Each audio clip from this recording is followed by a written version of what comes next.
آج کل جو ہے نا یہ دیکھا جا رہا ہے کہ جو شادیاں ہو رہی ہیں اس میں ضرورت سے زیادہ خرچہ کیا جا رہا ہے، پیسے لٹائے جا رہے ہیں، اور ایون کہ پاکستانی کرنسی بھی نہیں، اب تو ہم ڈالرز یوروز جو ہے نا وہ بہت زیادہ جو ہے نا شادی میں ضائع کیے جا رہے ہیں. تو اس کے بارے میں کیا حکم ہے؟ جی یاز بھائی، اس میں یہ ہے کہ یہ جو زندگی ہے ہماری، یہ ایک میانہ روی کا نام ہے. اس میں اعتدال بہت ضروری ہے. اسلام نے ہمیں ہر پہلو میں میانہ روی اختیار کرنے کی ترغیب دی ہے. اسی طرح جو بھی معاملات ہیں ہماری زندگی میں، جس میں شادی سب سے اہم ہے، جس کی ہم بات کر رہے ہیں، تو اس میں بھی ہمیں اسلام باقاعدہ ہمیں درس دیتا ہے کہ ہم نے شادی کس طرح طریقے سے کرنی ہے، اور کس طرح ہم نے اس کی رسومات ادا کرنی ہے، اور کس طرح اس پہ خرچ کرنا ہے. اسوہ حسنہ ہے جو ہمارے لیے، وہ ہمارے نبی پاک صلی اللہ علیہ وسلم کی ذات ہے، پھر آپ کے اصحاب کی، پھر جو آپ کے جن کو آپ نے پڑھایا آگے، ان کی جو انہوں نے اپنی زندگی میں درس دیا اس کی ہے. تو اس پہلو میں بھی نبی پاک صلی اللہ علیہ وسلم نے بہت سادہ طریقے سے ہمیں سمجھایا ہے کہ کس طرح اپنی بیٹیوں کی، اپنے بیٹوں کی شادی کرنی ہے، اور کس طرح اس پہ خرچ کرنا ہے. یہاں تک کہ حدیث پاک میں ہے کہ سرکار نے فرمایا کہ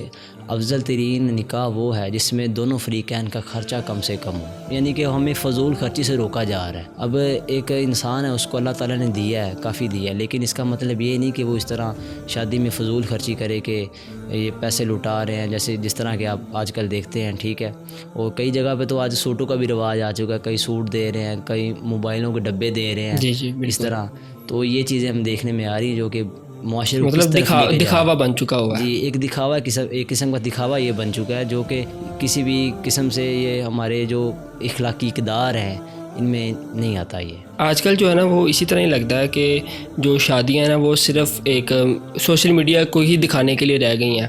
ٹھیک ہے، لوگ آج کل جو ہے نا وہ ایکسٹرا فنکشنز کر رہے ہیں، جس میں پری ویڈنگ ہوگی، فلانی جگہ شوٹ ہو گیا، فلانی جگہ شوٹ ہو گیا، مطلب اس کو کیپچر کر کے سوشل میڈیا پہ ڈالنا ہے. اس میں فیملی تو ہوتی نہیں، اور وہ شادی سے پہلے، نکاح سے پہلے ہی جو ہے نا وہ دونوں ٹھیک ہے وہ جاتے ہیں، فوٹو شوٹ کرتے ہیں. اور وہ اکثر جو ہے نا وہ شادی کے دوران جب ساری فیملیز ان کی آئی ہوتی ہیں تب وہ لائیو دکھا رہے ہوتے ہیں کہ جس ہم نے پری ویڈنگ کی، فلانی جگہ پہ شوٹ کیا، اس جگہ پہ شوٹ کیا. تو یہ جو ہے نا دکھا رہے ہیں. تو اس کے بارے میں آپ کیا کہتے ہیں؟ اصل میں بات یہ ہے کہ ہم نے اپنی طرف سے بہت ساری رسومات بنائی ہوئی ہیں. ٹھیک ہے، آپ نے ایک جملہ بھی سنا ہوگا کہ آج کل جو زنا آسان ہے لیکن نکاح مشکل ہے. بہت زیادہ، بالکل ایسے ہی. تو وہ مشکل کیوں ہے؟ اس کو مشکل ہم نے خود بنایا ہوا ہے. اصل میں کس طرح کے جو مختلف رسومات، جیسے طرح آپ کہہ رہے ہیں کہ سب سے بڑی جو آج کا رسم ہے، یہ جو منگنی بہت عام ہے. حالانکہ آپ کو اس بات کا علم ہونا چاہیے کہ منگنی کا اسلام میں کنسیپٹ ہی کوئی نہیں ہے. یہ کوئی مطلب کہ شریعت میں نہیں ہے کہ منگنی ہو یا اس طرح. پھر اور آج کل تو منگنی بھی شادی ہاز میں ہو رہی ہے، اور باقاعدہ جو منگیتر ہے اور اس کے جو نکاح والی ہے وہ بھی ساتھ بیٹھ رہے ہیں، سب کچھ ہو رہا ہے. حالانکہ یہ نکاح سے پہلے یہ دونوں نام محرم ہیں، وہ رنگ ایکسچینج کی جا رہی ہیں ادھر لائیو ہی. اور ہمارے اس میں گھروں کا بھی بہت زیادہ، معاشرے کا بھی ہے کہ لوگ اس کو سمجھتے ہیں کہ ماڈرنزم ہے، یہ فیشن ہے، اس سے ہونا چاہیے. حالانکہ اس طرح کا کوئی بھی اسلامی کنسیپٹ ہمیں نہیں ملتا. ٹھیک ہے، اور یہ اسی وجہ سے ہم نے اس کو مشکل بنایا ہوا ہے، کیونکہ رسومات ہم نے اپنی طرف سے گڑھی ہوئی ہیں. یہ منگنی ہوگی یا اس طرح، جیسے آپ کہنے کہ شاپنگ کرنے جاتے ہیں. آج کل جو ساس ہے وہ اپنی بہو کو شادی سے پہلے لے جاتی ہے باہر شاپنگ مالز میں کہ ہم شاپنگ کروائیں گے اپنی بہو، اس طرح وہ مرد کے حوالے سے بھی. تو ہم نے خود ہی اس کو مشکل بنایا ہوا ہے. اسلام ہمیں اس بات کا درس نہیں دیتا.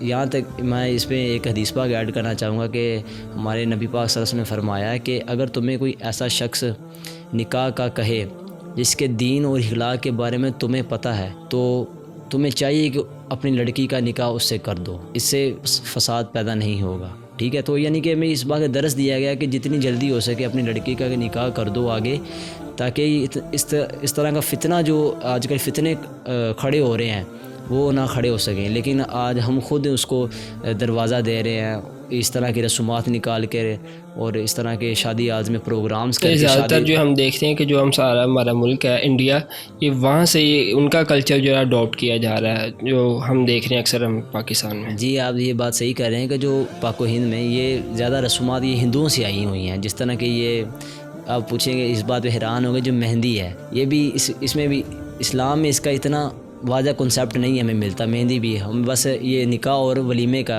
کہا گیا. ٹھیک ہے، یہ مہندی بھی جو اس طرح کی اور جو مائیو ڈالتے ہیں، اس طرح کی جو چیزیں، یہ ساری مطلب زیادہ تر ہندوؤں سے ہم نے لی ہیں. تو یہ اس میں ہمارا علمی فقدان بھی ہے کہ ہم نے اپنی جو دینی تعلیمات تھی اس کو پس پشت ڈال کر اور جو غیروں کی تعلیمات ہے اس کو لے کر اس کو آگے لے کے چلیں، اس میں بہت ہمیں پریشانی والی بات نظر آتی ہے۔ سامہ بھائی آپ سے ایک سوال یہ ہے کہ اسلام کی طرف سے جو نکاح ہے وہ کن چیزوں کو دیکھ کے کرنا چاہیے، اس کے بارے میں تھوڑا سا ہمیں آگاہ کریں۔ جی، اس میں یہ ہے کہ ہمارے لیے جو سب سے زیادہ معنی رکھتا ہے وہ ہمارے نبی پاک صلی اللہ علیہ وسلم کا فرمان ہے۔ تو آپ کے فرمان کے مطابق ہی جو آپ نے فرمایا آپ نے کہ کسی بھی عورت سے جب نکاح کیا جاتا ہے تو 4 چیزوں کی بنیاد پر کیا جاتا ہے۔ ابھی ان کی رحمت ہے کہ انہوں نے اس کے بارے میں فرما بھی دیا اور اس کا آگے بتا بھی دیا کہ آپ نے کس بنیاد پہ کرنا ہے۔ تو پہلی چیز آپ نے فرمایا کہ اس کے حسن کی وجہ سے، پھر دوسری چیز فرمایا کہ اس کے مال کی وجہ سے، تیسری چیز فرمایا کہ اس کے حسب کی وجہ سے، یعنی حسب نسب جو ہوتا ہے، اور جو چوتھی چیز فرمایا آپ نے فرمایا کہ دین کی وجہ سے۔ یہ آپ نے پہلے فرما دیا کہ 4 چیزیں بنیاد بیان کر دی ہیں، پھر فرمایا کہ اس کے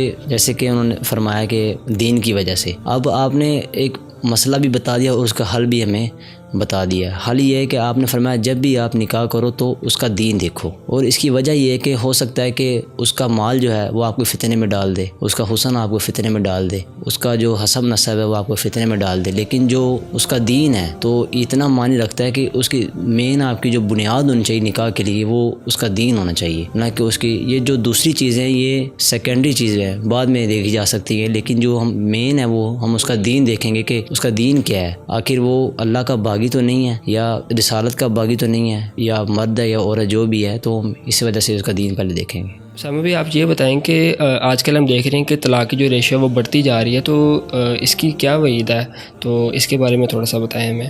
اچھا، اس میں ایاز بھائی یہ ہے کہ جو یہ طلاق ہے جو آج کل ہر گھر کا یہ معاملہ ہمیں دیکھنے میں آ رہا ہے کہ ہر گھر میں آج کل طلاق ہو رہی ہے اس طرح، اور جب دیکھتے ہیں تو ریزن پیچھے کوئی بھی نہیں ہوتی، چھوٹی چھوٹی بات پہ بھی طلاق ہو جاتی ہے آج کل۔ تو یہ فیمیلز کو اس میں دیکھنا چاہیے کہ وہ سمجھتی ہیں کہ یہ طلاق جیسے ان کے لیے آزادی ہے ایک قسم کی، حالانکہ اس کی بہت سخت وعید ہے قرآن پاک میں بھی حدیث پاک میں بھی، ٹھیک ہے، اور جس طرح کے حدیث پاک میں ہے کہ سرکار نے فرمایا کہ جو حلال چیزیں ہیں اس میں سب سے زیادہ جو ناپسندیدہ ہے اللہ تعالیٰ کا وہ طلاق ہے۔ تو لیکن آج کل یہ لوگ بہت آسان سمجھتے ہیں اس کو طلاق دینا اور طلاق لینا، عورتوں میں بھی اور مردوں میں بھی، لیکن ان کو اس بات کا علم نہیں ہے کہ اس کی آگے کیا وعید کیا ہے، اور جو پھر آپ دیکھتے ہیں کہ ان کی اولاد بھی ہوتی ہے، ٹھیک ہے، جیسے بچے ہیں بچی ہیں، جی بالکل، تو پھر وہ کسی چلتے ہیں کہ بچہ کس کے پاس رہے گا، بچی کس کے پاس رہے گی، ان کی تو زندگی برباد ہو جاتی ہے۔ جی، وہ ان کے فیوچر کے بارے میں آپ خود پھر ڈیسائیڈ کریں کہ کیا حال ہوتا ہوگا، اور اس طرح کے جو آج کل ماں باپ ہیں وہ کیا سوچتے ہیں اپنے بچوں کے بارے میں، ہمیں اس بات پہ بھی غور کرنا چاہیے۔